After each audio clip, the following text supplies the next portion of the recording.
गणानां त्वा गणपतिं हवामहे कविं कवीनामुपमश्रवस्तमं ज्येष्ठराजं ब्रह्मणां ब्रह्मणस्पत आनशृण्वन्नोतिभिः सीदसादनम् ॐ महागणाधिपतये नमः।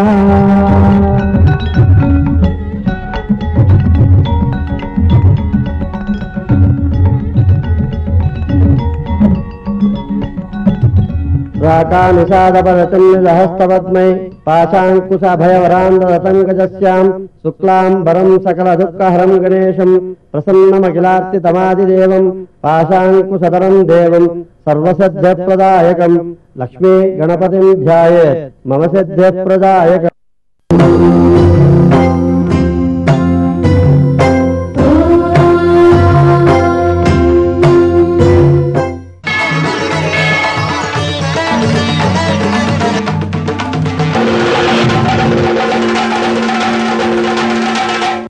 లాభం తెలిస్తే త్వరగా సాధన చేయబుద్ధి అవుతుంది. జీతం ఎంతో తెలిస్తే ఆ ఉద్యోగం కోసం వెళ్ళాలనిపిస్తుంది. అది బాగుంటే. ఆత్మస్వరూపాన్ని తెలుసుకుంటే దానికి సంబంధించిన సాధన చెయ్యాలి అని అనిపిస్తుందయ్యా. ఈ శరీరంలో ఉండేటప్పుడు శరీరంలో చిక్కుకోకుండా ఉంటే ఎంత యోగ్యంగా ఆత్మ ఉంటుందో నీకు తెలియదు. ఒక సూర్యుడు ఆకాశంలోంచి మొత్తం ప్రపంచానంతా వెలిగిస్తున్నట్టే ఒక ఆత్మ ఈ లోకాలన్నిటినీ కూడా కాంతివంతం చెయ్యగలదు. కానీ ఈ శరీరంలో కర్మతో చిక్కుకోవడం వల్ల ఆ శరీరంలో ఉండేది కూడా తెలుసుకోవడం చేత కానీ సంకుచితమైపోయింది సుమా. అంచేత శరీరం వరకు పర్వాలేదు, ఏదో కొంత మేనేజ్ చేస్తుంది, చేయి కదుపుతుంది, కాలు కదుపుతుంది. ఆ శరీర భాగాన్ని ఒక దీపం గదిలో పెట్టినప్పుడు గది వరకు వెలిగినట్టే ఈ జీవుడు అట్లా వెలుగుతున్నాడు. కానీ నిజానికి వీడు అన్ని లోకాలు కూడా వ్యాపిస్తాడు కనుక వీడిని ఏ పేరుతోటైనా మనం పిలవడానికి యోగ్యత ఉన్నవాడయా. అందుకే వాడిని గురించి ఒకసారి తెలుసుకో, అనాది మత్పరం అంటూ చెప్పి దానికి ఏం సాధన చెయ్యాలి మనం ఇప్పుడు అనేది ఓ 19 గుణాలని లిస్ట్ ఇచ్చాడు. ఇందులో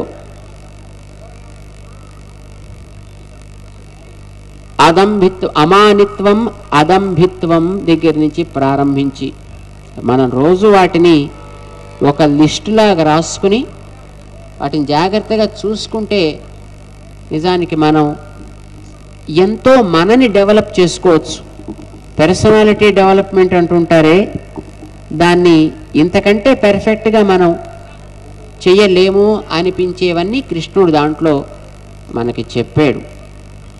ఈ 13వ అధ్యాయంలో అలా ఈ క్షేత్రాన్ని వాడుకుంటే నువ్వు క్షేత్రజ్ఞుడివి తరిస్తావు అని 13వ అధ్యాయాన్ని చెప్పి అసలు ఇందులో ఎందుకు మనం బంధన పొందాము, చిక్కుకున్నాము అంటే 3 గుణాల వల్ల ఈ ప్రకృతికి ఉన్నాయి.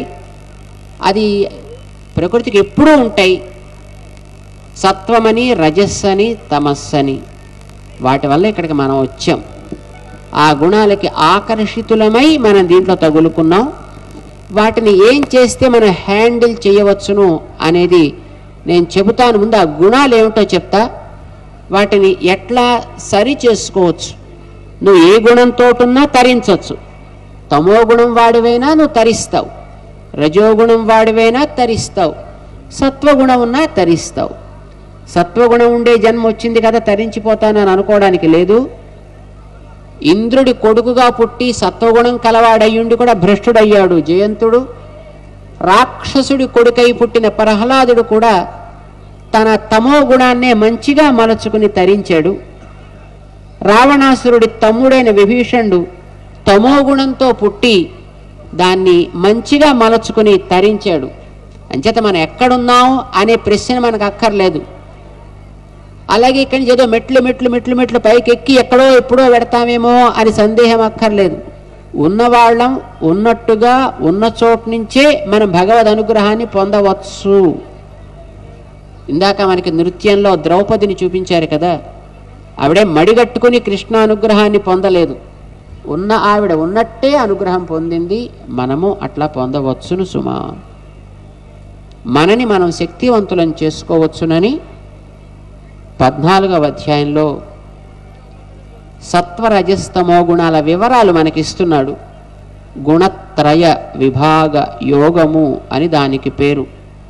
భగవంతుడికి హారతిచ్చి మనస్సులో ఒకసారి ఆ స్వామిని స్మరించుకుంటూ మన గుణాలని సంస్కరిస్తూ తద్వారా మనం ఈ ప్రపంచంలో శాంతియుతమైనటువంటి జీవితాన్ని సాగించగలిగే శక్తివంతులం కావాలి అని మనం కోరుకుంటూ పారాయణని ప్రారంభిద్దాం. గోవిందా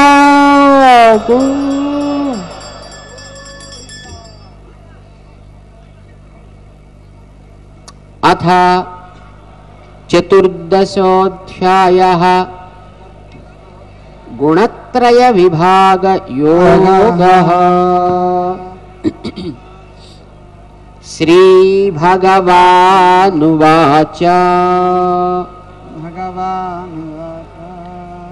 పరం భూయః ప్రవక్ష్యామి జ్ఞానానాం జ్ఞానముత్తమం యజ్ఞాత్వా మునయః సర్వే పరాం సిద్ధిమితో గతాః. పరం భూయః ప్రవక్ష్యామి జ్ఞానానాం జ్ఞానముత్తమం యజ్ఞాత్వా మునయః సర్వే పరాం సిద్ధిమితో గతాః. ఇదం జ్ఞానముపాశ్రిత్య మమ సాధర్మ్యమాగతాః సర్గేపి నోపజాయంతే ప్రళయేన వ్యధంతి చ. మమ యోనిర్మహద్ బ్రహ్మ తస్మిన్ గర్భం దధామ్యహం సంభవః సర్వభూతానాం తతో భవతి భారత. సర్వయోనిషు కౌంతేయ మూర్తయః సంభవంతి యాః తాసాం బ్రహ్మ మహద్యోనిః అహం బీజః ప్రదః పితా. సత్వం రజస్తమ ఇతి గుణాః ప్రకృతి సంభవాః నిబధ్నంతి మహాబాహో దేహే దేహినమవ్యయం. తత్ర సత్వం నిర్మలత్వాత్ ప్రకాశకమనామయం సుఖసంగేన బధ్నాతి జ్ఞానసంగేన చానఘ.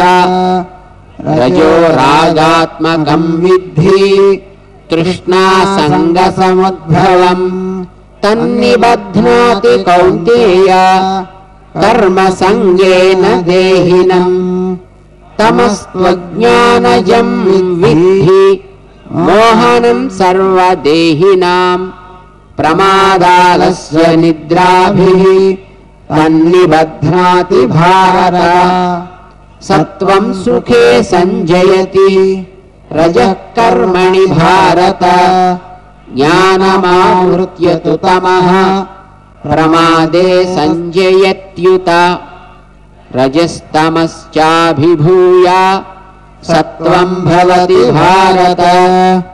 రజః సత్వం తమశ్చైవ తమః సత్వం రజస్తథా. సర్వద్వారేషు దేహేస్మిన్ ప్రకాశ ఉపజాయతే. జ్ఞానం యదా తదా విద్యాత్ వివృద్ధ్యం సత్వమిత్యుత. లోభ ప్రవృత్తిరారంభః కర్మణామశమస్పృహా. రజస్వేతాని జాయంతే వివృద్ధే భరతర్షభ. అప్రకాశో ప్రవృత్తిశ్చ ప్రమాదో మోహ ఏవ చ. తమస్యేతాని జాయంతే వివృద్ధే కురు నందన. యదా సత్వే ప్రవృద్ధే తు ప్రళయం యాంతి దేహభృత్ తదోత్తమవిదాన్ లోకాన్ అమలాన్ ప్రతిపద్యతే రజసి ప్రళయం గత్వా కర్మసంగిషు జాయతే తథా ప్రలీనస్తమసి మూఢయోనిషు జాయతే కర్మణః సుకృతస్యాహుః సాత్వికం నిర్మలం ఫలం రజసస్తు ఫలం దుఃఖం అజ్ఞానం తమసః ఫలం సత్వాత్ సంజాయతే జ్ఞానం రజసో లోభ ఏవ చ ప్రమాదమోహౌ తమసో భవతో జ్ఞానమేవ చ ఊర్ధ్వం గచ్చంతి సత్వస్థాః మధ్యే తిష్టంతి రాజసాః జఘన్యగుణవృత్తిస్థాః అధో గచ్చంతి తామసాః నాన్యం గుణేభ్యః కర్తారం యదా ద్రష్టానుపశ్యతి గుణేభ్యశ్చ పరం వేత్తి మద్భావం సోధిగచ్చతి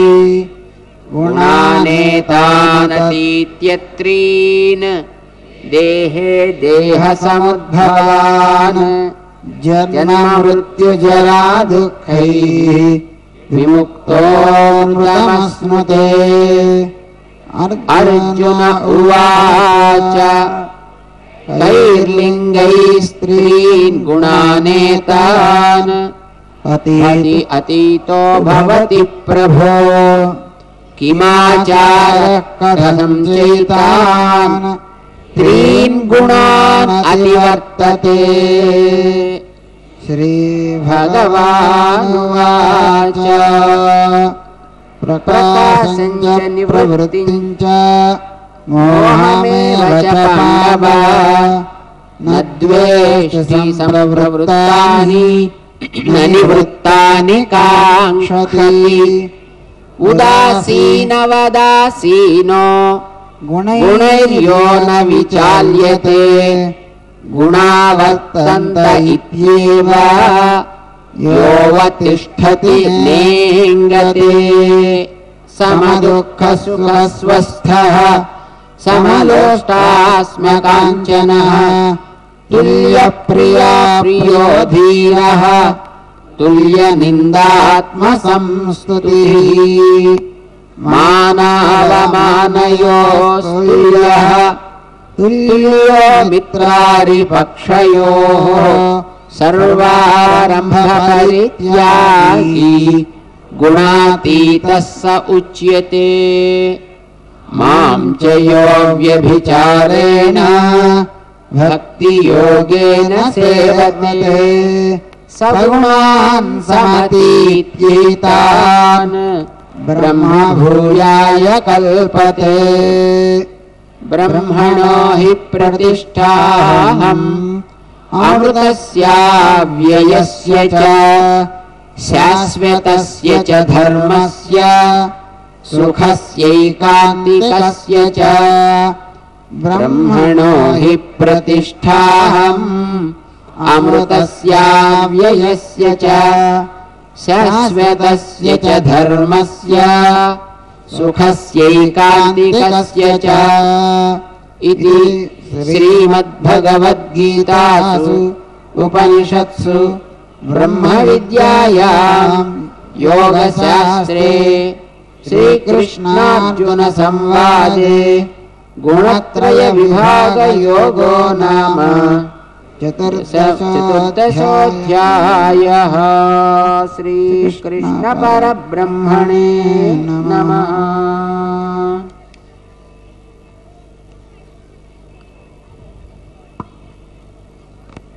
మిరపకాయకి కారం ఉన్నట్టే ప్రకృతికి సత్వ రజస్తమస్సులని మూడు ఉన్నాయి. వాటిలో ఏర్పడే మార్పుల వల్లనే మనలో రకరకాల భావ వికారాలు ఏర్పడతాయి సుమా. సత్వం పైకొచ్చేట్టుగా చేసుకోవడం చాలా మంచిది. ఎందుకంటే దానివల్ల మంచి జ్ఞానము, ఆరోగ్యము, ఆనందము కలుగుతాయి. రజస్సు వల్ల లేనిపోని రాగాలు ఏర్పడతాయి, కోపం, కోరికలు, తమస్సు వల్ల నిద్ర, బద్ధకం, అలసట అవి తగ్గాలి. మంచి జ్ఞానము, శక్తి ఏర్పడాలి. సాత్విక శక్తి ఏర్పడాలి మనిషికి. ఇది మనం కోరుకుంటున్నాం. కేవలం భక్తుడంటే అలా ఏం చేసినా ఒక లెంపకాయ కొడితే రెండవ చెంప చూపించు అని మన శాస్త్రాలు ఎప్పుడు చెప్పలేదు. ఎప్పుడైనా ఒకడు తప్పు చేస్తే దానికి తగిన రీతిలో వాడిని సంస్కరించాల్సిన బాధ్యత ఉంటుంది. కనుకనే కృష్ణుడు అర్జునుడిని యుద్ధానికి సిద్ధం కమ్మని అర్జునుడిని ప్రోత్సహించాడు తప్ప లేకపోతే పడుండవయా అని అనుండేవాడు. కానీ ఆ మాట కృష్ణుడు చెప్పల. సాత్వికమైన శక్తి అంటే మనం శక్తిని వాడే యుక్తాయుక్త వివేచన కలిగి మనం వాడగలిగేట్టుగా ఉండాలి సుమా. దానికి తగ్గట్టుగా ఈ గుణాలని సవ్యంగా వాడుకోవాలి అని అంటే నన్ను ఆశ్రయించాలి అని భగవంతుడు చెప్పి, నేనంటే ఎవరో ఇక చెబుతా విను అని 15వ అధ్యాయంలో చెప్పా. 13లో జీవుణ్ణి, ప్రకృతిని చెప్పి, 14లో ప్రకృతి స్వభావాలు చెప్పి, ఆ రెంటిని నడిపే తన యొక్క యోగ్యత గురించి 15లో చెప్పుకున్నాడు స్వామి. మనందరి లోపల ఉన్నవాడు తానే, మనందరికీ తెలివినిచ్చేది తానే, అవసరం లేని వాటిని మరపునిచ్చేది తానే, వస్తువులని స్పష్టంగా విశ్లేషించుకోగలిగే యోగ్యతనిచ్చేది తానే. మనలో ఉన్నట్టే అన్నిటిలోనూ ఉన్నాడు. అన్నీ సవ్యంగా లోకానికి ఉపయోగపడుతున్నాయి. మనం కూడా ఉపయోగపడాలి. అలా ఉపయోగపడకుండా ఉండేట్టుగా మన అతి తెలివి చేస్తోంది. దాన్ని సరియైన మార్గంలోకి మార్చుకుని మనం కూడా మన తోటి ప్రాణికి ఉపయోగపడగలిగేటట్టుగా తయారు కావాలి. నీకు కావలసినటువంటి మంచి పనిలో దేంట్లోనైనా విజయము అనేది నేను ఇస్తా, నీకు అది ఖచ్చితంగా లభిస్తుంది సుమా, సందేహం అక్కర్లేదు అని స్వామి ఈ 15వ అధ్యాయంలో చెబుతున్నాడు. హారతినిచ్చి 15వ అధ్యాయాన్ని ప్రారంభం చేస్తున్నాం.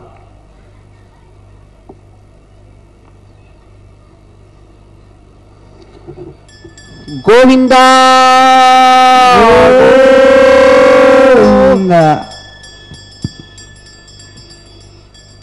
అధా 15ోऽధ్యాయః పురుషోత్తమ ప్రాప్తి యోగః. శ్రీభగవానువాచ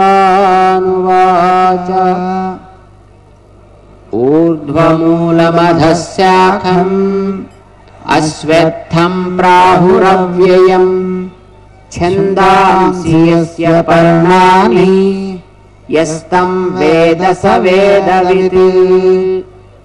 ఊర్ధ్వమూలమధశాఖం అశ్వత్థం ప్రాహురవ్యయం ఛందాంసి యస్య పర్ణాని యస్తం వేద స వేదవిత్. అధశ్చోర్ధ్వం ప్రసృతాస్తస్య శాఖాః గుణప్రవృద్ధా విషయప్రవాళాః. అధశ్చ మూలాన్యనుసంతతాని కర్మానుబంధీని మనుష్యలోకే. న రూపమస్యేహ తథోపలభ్యతే నాతో న చాదిర్న చ సంప్రతిష్ఠా. అశ్వత్థమేనం సువిరూఢమూలం అసంగశస్త్రేణ దృఢేన చిత్వా తతః పదం తత్పరిమార్గితవ్యం యస్మిన్ గతా న నివర్తంతి భూయః.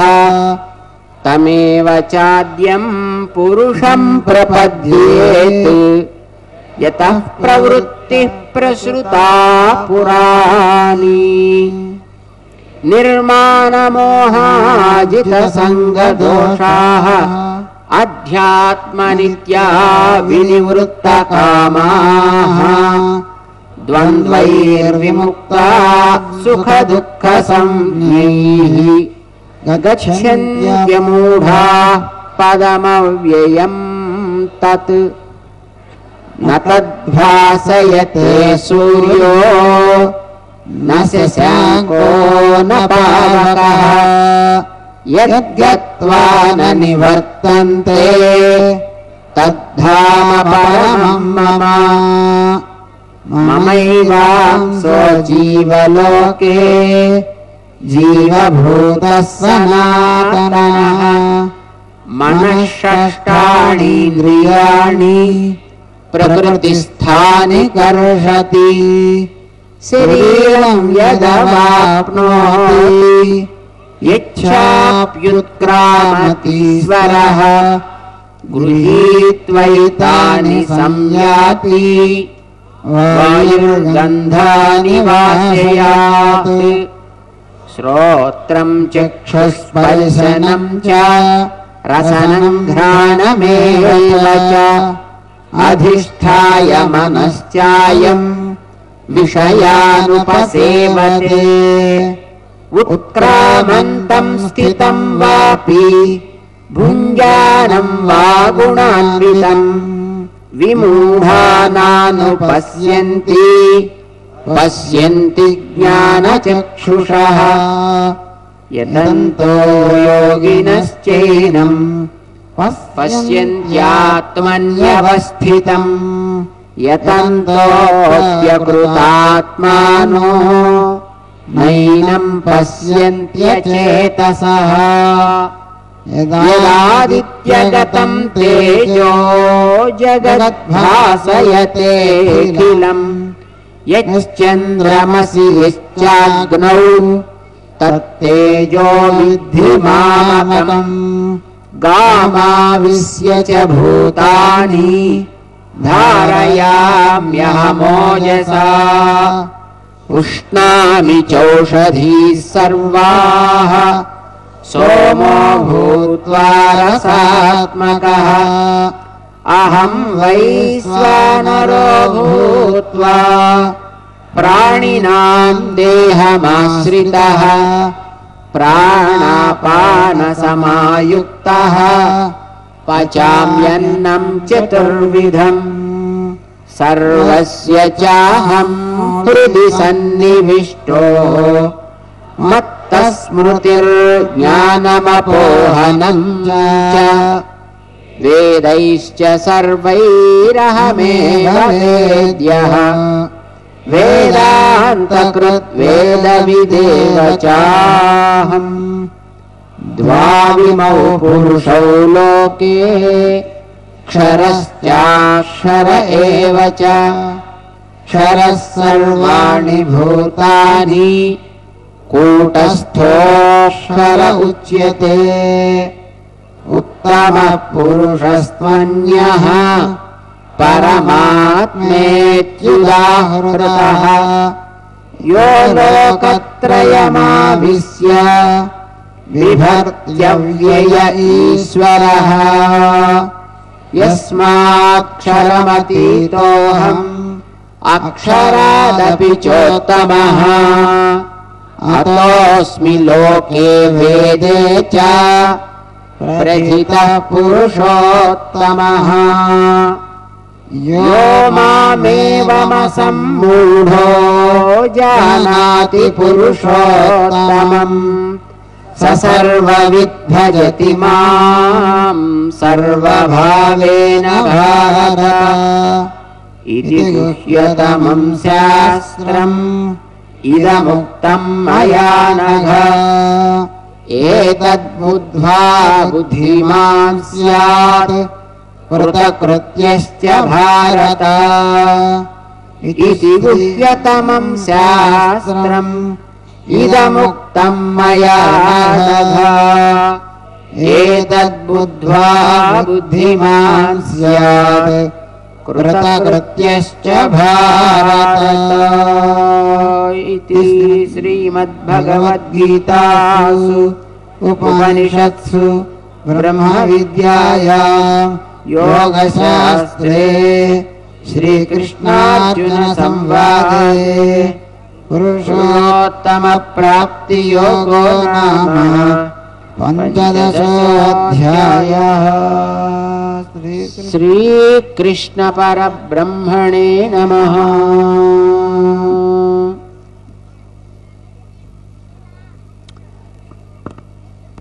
నువ్వు కృతకృత్యుడివి కావాలి.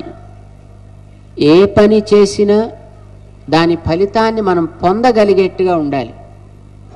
అలా పొందగలిగేట్టుగా పని చేసి ఉండడాన్ని కృతకృత్యత అంటాం. అది కావాలంటే పురుషోత్తముణ్ణి తెలుసుకో. ఇక్కడ ఉండేటటువంటి మనమందరం క్షర పురుషులము.